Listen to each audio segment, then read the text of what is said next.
Good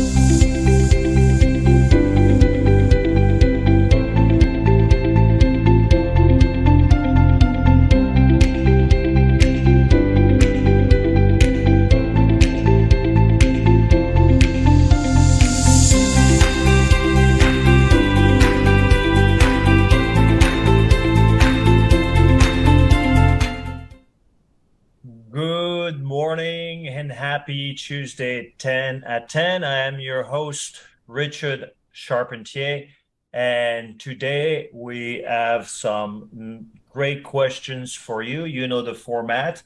So the first question is coming from a small-scale bakery where they're producing a granola cereal bar with 24 natural ingredients.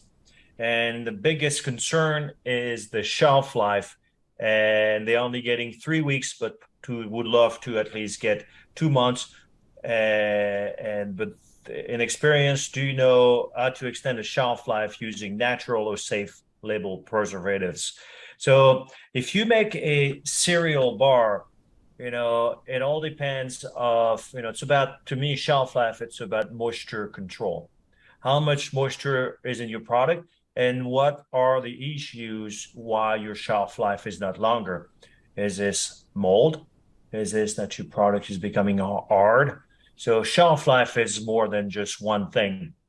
So different approaches. If it's moisture, it's about finding the right humectant, meaning controlling your moisture, water-loving or hydrophilic ingredients, water-loving ingredients that can hold on and bind the water longer, so to keep moisture. And we have the hydrocolloids, the gums, the xanthan. And again, on the Bakerpedia page, you have lots of wonderful information, educational information for free that you can scroll down.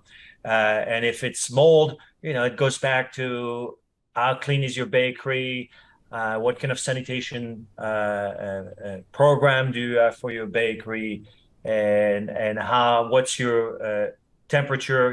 Is this a cold process bar? Again, I don't know. I've seen cold process bars which just sugar put together that could create some mold issues and shelf life issues. And I would go back to looking at the pH of your finished product, the moisture, the water activity, and understand that what you're making and what kind of packaging. It's about putting a strategy, mapping it out of what are the potential issue, what's the issue, and how to best correct it. That's the approach I take.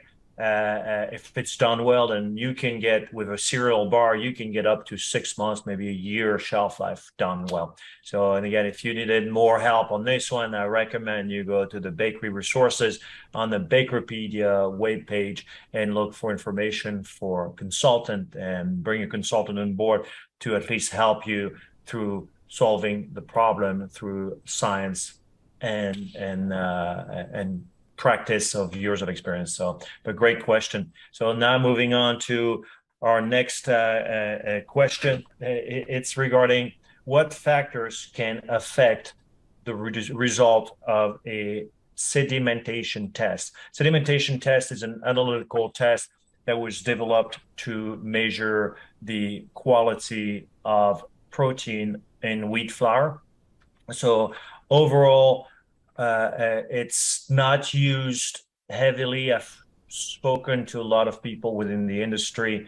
It's not a common practice. It's a used practice, but not as heavily used around. So, and the question is, what factors will affect the sedimentation test? So sedimentation test is affected by many factors, particularly wheat variety. Is this a hard wheat, a spring wheat? So that will affect the results. The locality of growing, what area is your wheat coming from, the conditions, weather, the weather, was it hot summer, a lot of moisture, what were the growing conditions, and how much fertilizers were being used in the process will also affect the sedimentation test. The post-harvest treatment after the wheat has been harvested? Are they spraying anything on the wheat? And the storage condition of your wheat, and of course, the age of the wheat you're using. And all of those will be factors that could potentially affect the sedimentation test. And for those interested in more information and learn a little more on sedimentation test, I highly recommend to go to the Bakerpedia page and type sedimentation test. And Dr. Lynn Carson has put some great information, easy to read, and again, free information for you to read on sedimentation tests. But excellent question. So, and now for our last question of the day, regarding calcium propionate. Is it safe to use calcium propionate to extend the shelf life of my cookies? And I'm going to sell Crinkle cookies, and I need at least 1 month to 2 month shelf life.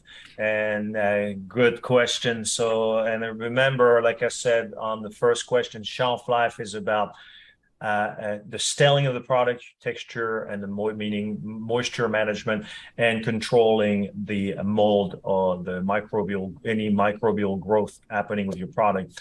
And in the case of a cookie, can you use calcium propionate? I would recommend sodium propionate, as calcium propionate is more used for yeast-raised product. You could also use sorbic acid. But the first thing before doing that, I would check where is the water activity of your product and where is your moisture, and find out where you fall. You might not need anything.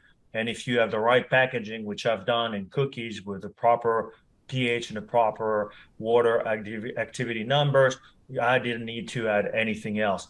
Remember, if you're adding a calcium propionate, a sodium propionate, it works in based on the pKa, and I recommend the pKa is the acid of your product. So sometimes if your pH is in a 7+ and you're putting a sodium propionate, it's going to be inactive. So basically you're wasting your money away because you're not getting much out of it. There are many ways to control mold other than just putting a calcium propionate. But my recommendation is do a little more work, go dig around, read some brochures, go through Bakerpedia, again, plenty of free good information, and make a decision. But it always starts with getting the right analytical data about the product you're trying to make. And once you know where you stand in terms of water activity, pH, and moisture, then it's easier to gauge what you need to do as you're scaling it up and what kind of packaging are you planning on having. So all of those I hope will help you make better decisions for what to do as you scale up your product. All right. So again, I'm your host, Richard Charpentier, closing on today's session of Tuesday 10 at 10. And we'll see you next week. Thank you very much for watching. Take care.